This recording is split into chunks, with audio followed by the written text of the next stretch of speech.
எங்கெல்லாம் பள்ளம் இருக்கோ, நமக்குள்ள ஏற்றத்தாழ்வு எங்கே இருக்குதோ, குழி எங்கே இருக்குதோ, அடையாமல் இருக்குதோ, வெறுப்பு வைராக்கி இருக்குதோ, அதெல்லாம் என்ன செய்யணும்? நிரப்பணும், நிரப்பிட, அதெல்லாம் மறைச்சிடணும், அதெல்லாம் மூடி புதைச்சிடணும். அல்லேலூயா. அந்த பள்ளத்தில் இருக்கிறோமா, அதெல்லாம் என்ன செய்யணும்? மூடி புதைச்சிடணும். அடுத்தது, மலைகள் குன்றுகள் தகர்ந்திட வேண்டும். மலைகள் குன்றுகள் தகர்ந்திட வேண்டும் என்று சொன்னால் அந்த அளவுக்கு நமக்கு கோபமும் வைராக்கியமும் வெறுப்பும் இருக்கிறதா, அகங்காரம் இருக்குதா, அந்த அளவுக்கு இருக்குதா? அதுபோல இருந்தால் கூட அதை என்ன செய்யணும்? தகர்த்திட வேண்டும்.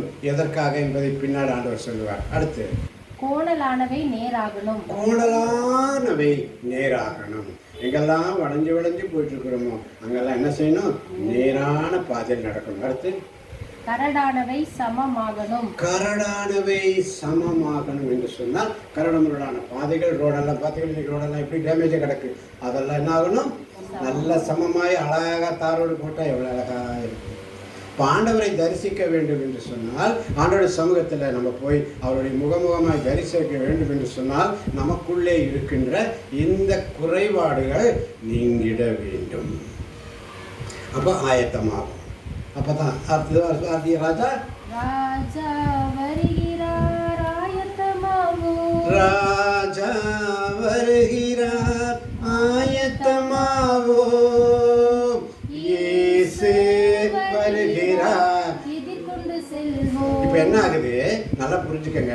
இந்த பாடல் வரிகள், பள்ளங்கள் எல்லாம் நிரப்பப்பட்டது, கரடானவை எல்லாம் சமதளமாக்கப்பட்டது, மலைகள் குன்றுகள் எல்லாம் சீர் செய்யப்பட்டது, பள்ளங்கள் எல்லாம் நிரப்பிக்கப்பட்டது. யாருக்காக? இயேசுடைய வருகைக்காக. அல்லேலூயா, அல்லேலூயா. அப்ப நேற்று நீங்க இங்கெல்லாம் வந்து அழகா எல்லாம் கிளீன் பண்ணி சுத்தம் பண்ணி டஸ்ட் எல்லாம் எடுத்து எல்லாம் அழகா பண்ணி விளக்கி அதை பண்ணி இது பண்ணி எதுக்கு வச்சோம்? இன்னைக்கு இயேசுவை ஆயத்தப்படுத்துவதற்காக, அவரை ஆராதிப்பதற்காக. அல்லேலூயா.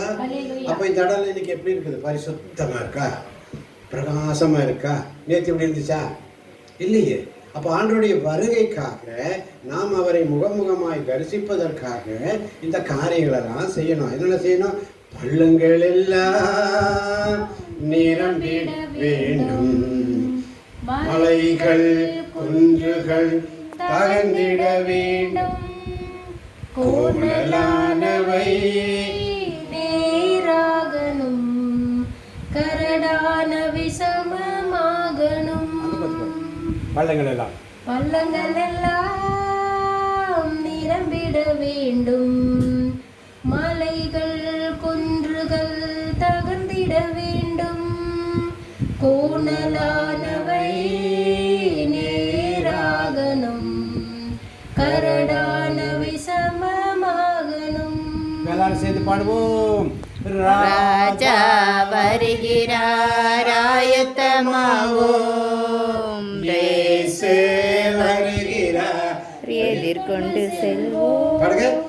ராஜா வருகிறார் ஆயத்தமாவோம், இயேசு வருகிறார் எதிர்கொண்டு செல்வோம், இயேசு வருகிறார் எதிர்கொண்டு செல்வோம். யாரை பார்ப்பதற்காக? இயேசுவை பார்ப்பதற்காக. இயேசு நடந்து